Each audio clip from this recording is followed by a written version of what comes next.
सहनाववतु सहनौ भुनक्तु सह वीर्यं करवावहै तेजस्विनावधीतमस्तु मा विद्विषावहै। ओम शांति शांति शांति। वैदिक जीवन पद्धति की इस कक्षा में हम पुनः आप सभी का हार्दिक स्वागत करते हैं, अभिनंदन करते हैं। ऋग्वेद के द्वितीय मंडल का स्वाध्याय कर रहे हैं और एक आदर्श पत्नी की कामना जो वास्तव में गृहलक्ष्मी के रूप में परिवार को संभालती है, परिवार के उत्तरदायित्व का निर्वहन करती है तथा हर प्रकार से अपने परिवार को अकल्याण से बचाती है, पतित होने से बचाती है, पति को भी जो हर प्रकार से जीवन में उच्च स्तर का बनाने का कार्य करती है, उत्तमोत्तम गुणों का आधान करने वाली सुपेशसः सुमतयः जो वेद मंत्र हमने पढ़ा था पिछली कक्षा में कि उस सद्भाव से सद्विवेक से जो परिपूर्ण होती है और सुभग जो हर प्रकार से भाग्योदय करने वाली होती है, उसका आह्वान करते हैं। उसके जीवन और इस उसके द्वारा किए गए उपकार का जो आधार है सुसंतानों को जन्म देने वाली होती है। ऐसी जो देवानाम स्वसा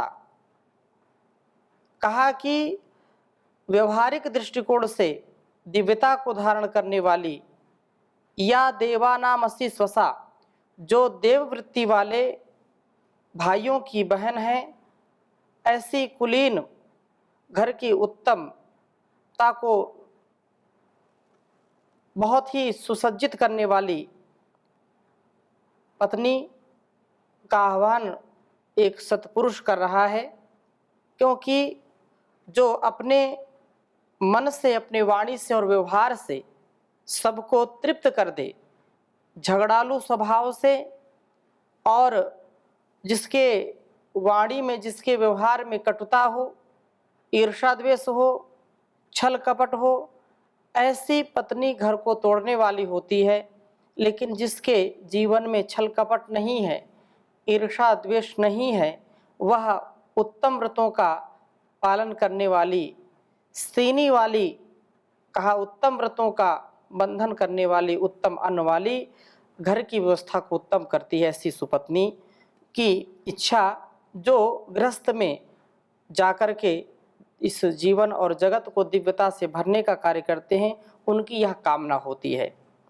और उत्तम स्वभाव से, उत्तम कर्म से अपने उत्तम संतानों को जन्म देने वाली, सुव्यवस्था का उत्तरदायित्व अपने ऊपर लिए हुए ऐसी जो पत्नी है, उसके विषय में और आगे कहा है। दो मंत्र आज हम और इसके विषय में पढ़ते हैं कि वास्तव में जो घर को स्वर्ग जैसा बना दे, घर में आह्लाद का, प्रेम का, सौहार्द का, वात्सल्य का जो वातावरण तैयार कर दे, ऐसी सुपत्नी जो क्रियाशील हो, जो प्रमाद न करे, आलस्य न करे, ऐसी सद स्त्री की कामना जो लोग करते हैं, उनका परिवार स्वर्ग के समान हो जाता है।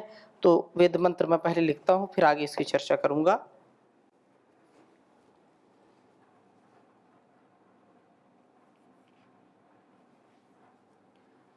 ओम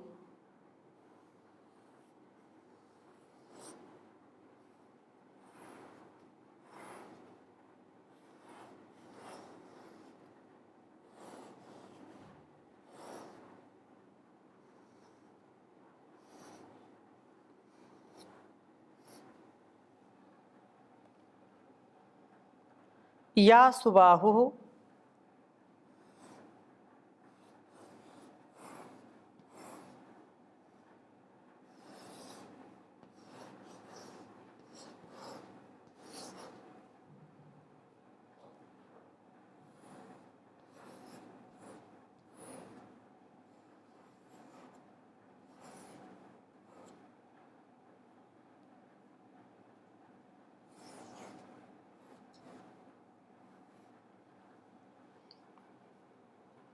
स्वंगुरिः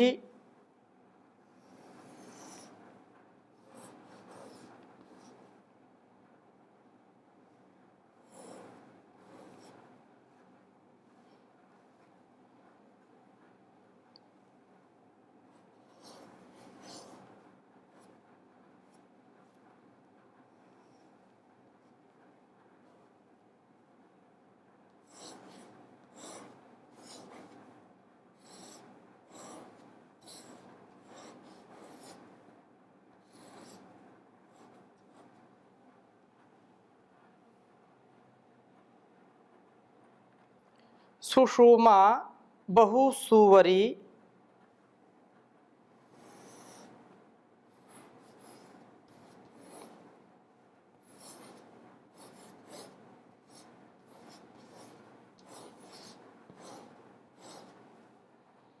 बहुसुवरी।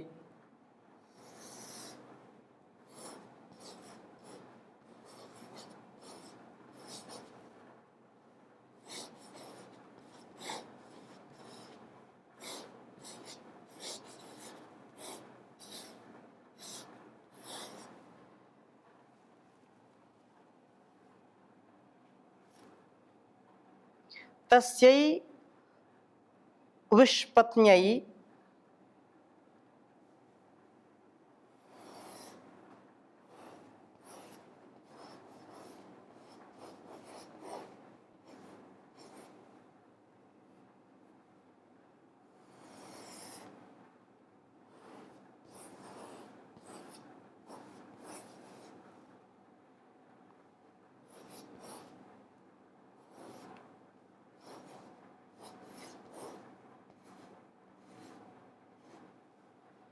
विष्पत्न्यै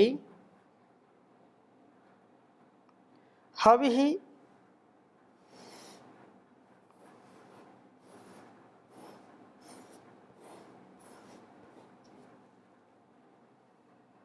सिनीवल्यै जुहोतना।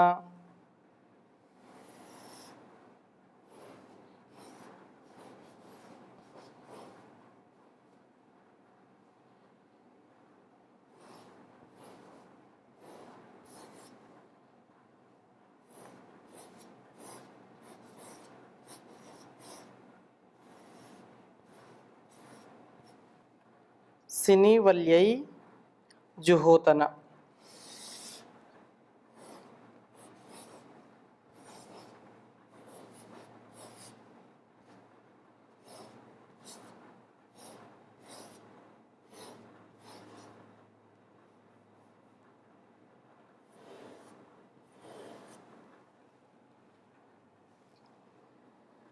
दूसरे मंडल के 32वें सूक्त का 7वां मंत्र है ये।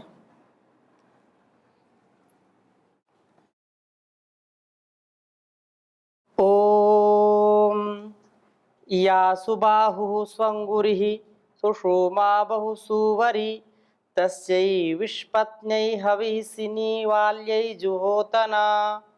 ओम या सुबाहुः स्वंगुरिः सुषुमा बहुसुवरी तस्यै विष्पत्न्यै हविः सिनीवाल्यै जुहोतना। या जो सुबाहु उत्तम प्रयत्नों वाली, उत्तम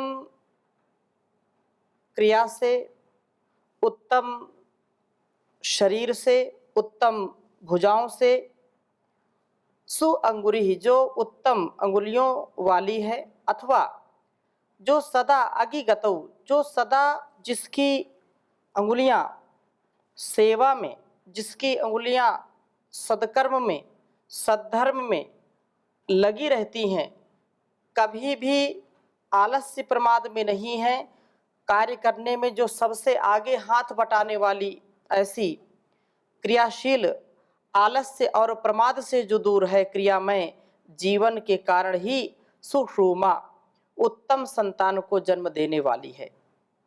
कहा है कि बहुसुवरी अनेक संतानों को जन्म देने वाली है, अनेक संतानों को जन्म देने का सामर्थ्य रखने वाली है। परमात्मा की असीम अनुकंपा है कि मनुष्य का जीवन जो सभी प्राणियों से श्रेष्ठ है, इसमें जो मातृशक्ति है, जिसके जीवन से अनेक जीवनों का, अनेक संतानों का जन्म होता है, प्रादुर्भाव होता है, वैसी गुणकर्म स्वभाव वाली, जो उत्तम स्वभाव वाली है, जिसका क्षण क्षण, हर पल हर क्षण सेवा सत्कार में लगता है, तस्यै उस विश्वपत्न्यै प्रजाओं का उत्तम पालन करने वाली, सीनीवाल्यै उत्तम व्रत का व बंधनों वाली पत्नी के लिए हवि जुहोतन, हवि को देने वाले बनो।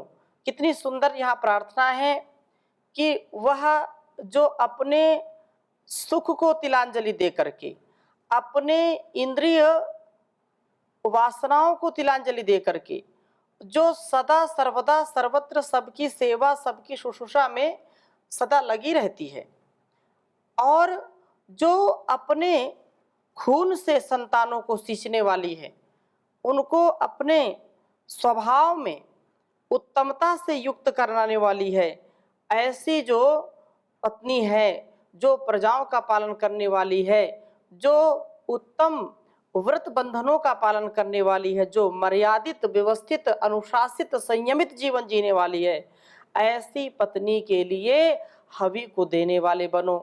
अर्थात पति को चाहिए कि अपने जो ऐश्वर्य और कीर्ति के लिए जो भी धन ऐश्वर्य का संचय करता है, जो भी उसको इस संसार से धन ऐश्वर्य के रूप में प्राप्त होता है, संपत्ति के रूप में प्राप्त होता है, उस प्रत्येक धन का उस पत्नी के लिए भी समर्पण होना चाहिए।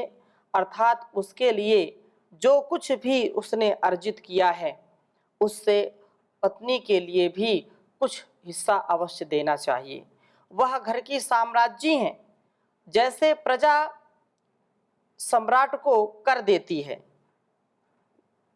प्रजा राजा को कर देती है, और उसी कर से फिर वह सारा राज्य, पूरी प्रजा का पालन पोषण करता है। ऐसे ही गृहपति को चाहिए कि अपने कमाई से, अपने किए हुए पुरुषार्थ से जो कुछ भी उसको धन मिले, जो संपत्ति मिले, जो ऐश्वर्य उसके जीवन में हो, उसको वह अपने धर्म पत्नी को भी अवश्य दे, वह उसको भी प्राप्त कराए।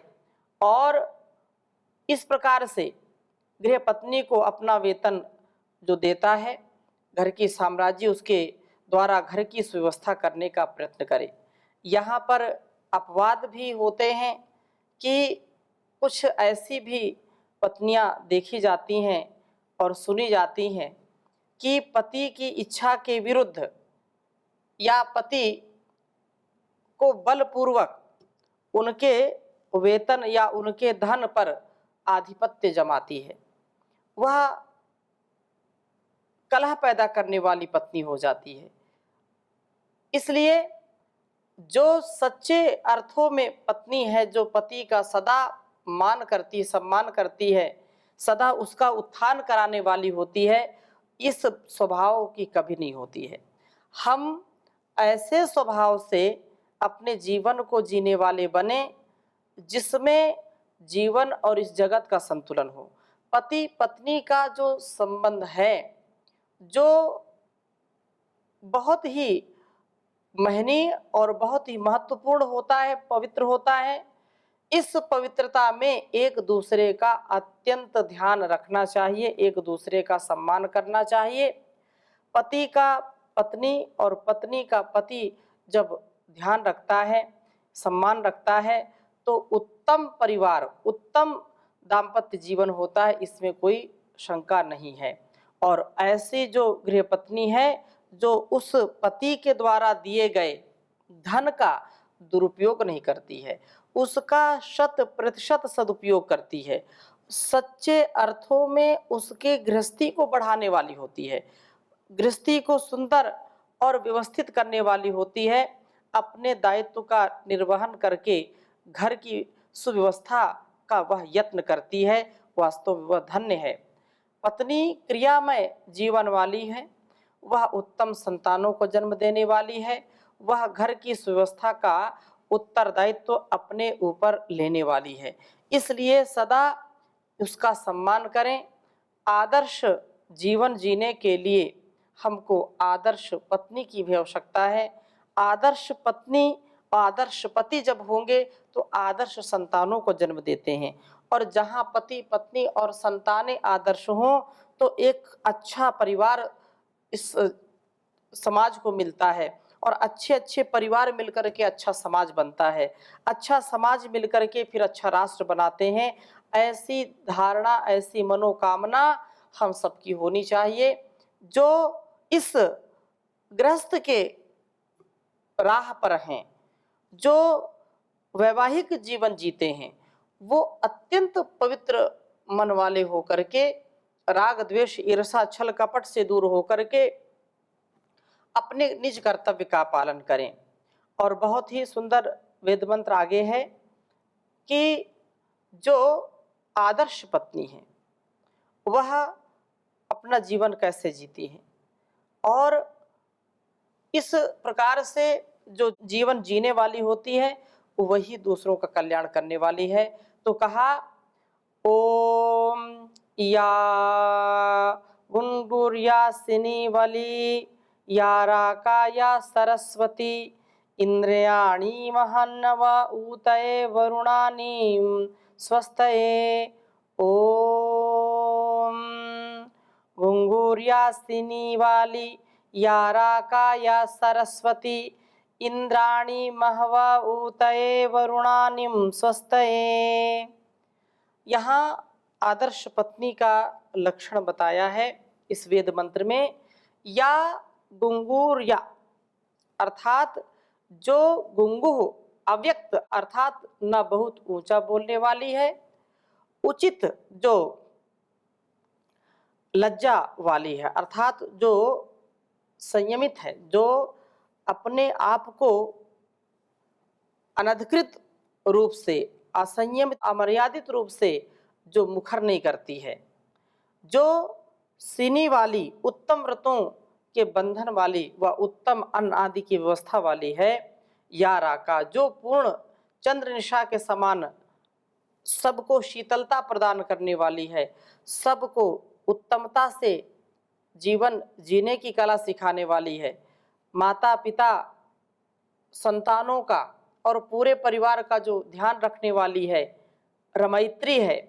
या सरस्वती जो ज्ञान की अधिष्ठात्री देवी के समान है, क्योंकि माता निर्माता भवती, उत्तम संतानों को जन्म देना तथा उनकी शिक्षा दीक्षा में अपने समय का थोड़ा सा अंश उनको भी देना, संतान का निर्माण करना, उसमें विद्या का आधान करना, यह माता निर्माता होती है। अच्छी संतानों को जन्म देकर के उनको सुसंस्कारित करती है। तो ऐसी खूब उत्कृष्ट जो जान वाली है, उस इंद्राणीम इंद्रियों की स्वामिनी जितेंद्रिय पत्नी को ऊतये रक्षण के लिए अहवे पुकारता हूँ। ऐसी पत्नी ही इंद्रियों की शक्ति के रक्षण का अनुकूल होती है, जो अपने निज कर्तव्य से कभी पतित नहीं होती है और दूसरों को भी निज कर्तव्य का पाठ पढ़ाने वाली होती है। वह सतपत्नी, वह धर्म पत्नी, वह गृह लक्ष्मी वास्तव में पूरे परिवार को एक सूत्र में पिरोने का कार्य करती है। एक ही परिवार को नहीं, अनेक परिवारों को जोड़ने वाली होती है। ऐसी जो सच्ची और अच्छी जान की और अच्छी मति की जो पत्नी है वह सरस्वती के समान सबका ज्ञान वर्धन करने वाली होती है और उत्कृष्ट ज्ञान देने वाली है। इंद्राणीम, इंद्रियों की जो स्वामिनी जितेंद्रिय है उसको पुकारता हूँ, ऐसी पत्नी ही इंद्रियों की शक्ति के रक्षण के अनुकूल है। और जो भोग वृत्ति वाली है, भोग प्रधान वाली स्त्री है, वह स्वयं तो अपने जीवन को गर्त की ओर ले जाती है, नरक की ओर ले जाती है और पूरे परिवार को दुखी करती है, पति को दुखी करती है, संतानों को दुखी करती है। ऐसी पत्नी किसी भी परिवार में यदि होती है तो परिवार को तोड़ने का काम करती है, जोड़ने का काम नहीं करती है। ऐसी कुटिल और ऐसे जो कुत्सित मानसिकता वाली जो पत्नी है वह कभी भी घर का, परिवार का उत्कर्ष नहीं करती है। और कहा है कि जो उत्तमता से इंद्रियों का रक्षण करने वाली है वह अनुकूल पत्नी सभी प्रकार से इंद्रियों का संयमन करती है और कराती भी है। वरुणानीम, द्वेष का निवारण करने वाली पत्नी को स्वस्थ है, उत्तम स्थिति के लिए पुकारते हैं। पत्नी वही ठीक है जिसके कारण भाइयों में परस्पर ईर्ष्या, द्वेष व क्रोध ना बढ़ जाए। जैसा कि हमने पिछले मंत्र में पढ़ा था कि उत्तम स्वभाव वाले जो भाई हैं, जो देववृत्ति वाले भाई हैं, जिनके अंदर देवत्व है, उन भाइयों की जो बहन है वह जब किसी के घर परिवार में बहू बन कर के आती है, किसी की पत्नी बन कर के आती है, तो वह दूसरों के सेवा सत्कार से उस परिवार में आनंद का, सुख का आधान करती है और वह दूसरों को कभी भी आपस में लड़ाती नहीं है, क्योंकि वो स्वयं भी संयमित है। ईर्ष्या द्वेष स्वयं भी नहीं करती और दूसरों के भी ईर्ष्या द्वेष का नाश करने वाली होती है। पत्नी को गुंगु सिनी वाली, सरस्वती, इंद्राणी व वरुणानी बनना चाहिए। वास्तव में जो धर्म पत्नी है, पत्नी का क्या कर्तव्य है, धर्म पत्नी जो गृह लक्ष्मी है उसका क्या कर्तव्य है, यह वेद मंत्र अर्थात यह ऋग्वेद के द्वितीय मंडल के 32वें सूक्त को पढ़ लेना चाहिए और सच्चे अर्थों में धर्म पत्नी और धर्मपति बनने का प्रयास करना चाहिए, क्योंकि वेदो अखिलो धर्म मूलम, वेद सब सत्य विद्याओं का पुस्तक है। वेद का पढ़ना, पढ़ाना, सुनना, सुनाना तथा आचरण मिलाना हम सबका परम कर्तव्य है। इसी से हमारे जीवन का उत्कर्ष होने वाला है। इसलिए यहाँ कहा है कि हम प्रभु की मित्रता द्वारा जीवन को पवित्र बनाएं, उत्तम पत्नी प्राप्त करके घर को सद्गृह बनाएं, ऐसा व्रत रखना चाहिए और उसमें परमपिता परमेश्वर की जो महती अनुकंपा है, परमात्मा के द्वारा जो जीवन दिया गया है वह जीवन भी सुंदर बन सकता है, परिवार भी सुंदर बन सकता है और हम सच्चाई के साथ, अच्छाई के साथ अपने जीवन को जीने वाले बन पाते हैं। इसलिए परमात्मा का सदा गुणगान करें और जैसा उन्होंने हम सबके लिए आदेश, उपदेश और संकेत किए हैं, संदेश दिए हैं, हम उसको आत्मसात करें। पति हो, पत्नी हो, पुत्र हो, पुत्री हो, सास ससुर हो, भाई बहन हो, माता पिता हो, मित्र मित्र हो, गुरु शिष्य हो, सभी का जीवन उत्कर्षता से परिपूर्ण हो, ऐसी हमको इस संसार से कमाई करनी चाहिए। ऐसा हमारा उद्योग, ऐसा हमारा सहयोग, ऐसा प्रयोग होना चाहिए। इसलिए बहुत सुंदर बात कही है, ऐसी कमाई कर लो जो संग जा सके, मुश्किल पड़े तो राह में कुछ काम आ सके। ऐसी कमाई कर लो जो संग जा सके, मुश्किल पड़े तो राह में कुछ काम आ सके। संसार में आता कोई साथी नजर नहीं, साथी नजर नहीं, बस नाम के हैं साथी, ये साथी मगर नहीं, ये साथी मगर नहीं। साथी बनाओ उसको जो साथी कहा सके, मुश्किल पड़े तो राह में कुछ काम आ सके। पापों में सदा मन को लगाते चले गए, बदियों का ही सामान बढ़ाते चले गए। लेकिन कभी न धर्म को अपना बना सके, मुश्किल पड़े तो राह में कुछ काम आ सके। दुनिया की चकाचौंध में जीवन बिता दिया, अनमोल रतन पाके भी यूं ही गवा दिया। मानव वही है इसका जो फायदा उठा सके, मुश्किल पड़े तो राह में कुछ काम आ सके। चिंता की नहीं बात जो चिंतन से काम लो, शुभ कर्म करो अब से ही ईश्वर का नाम लो। संभव है पथिक आपके बंधन छुड़ा सके, मुश्किल पड़े तो राह में कुछ काम आ सके। ऐसी कमाई कर लो जो संग जा सके, मुश्किल पड़े तो राह में कुछ काम आ सके, मुश्किल पड़े तो राह में कुछ काम आ सके। ओम शांति शांति शांति।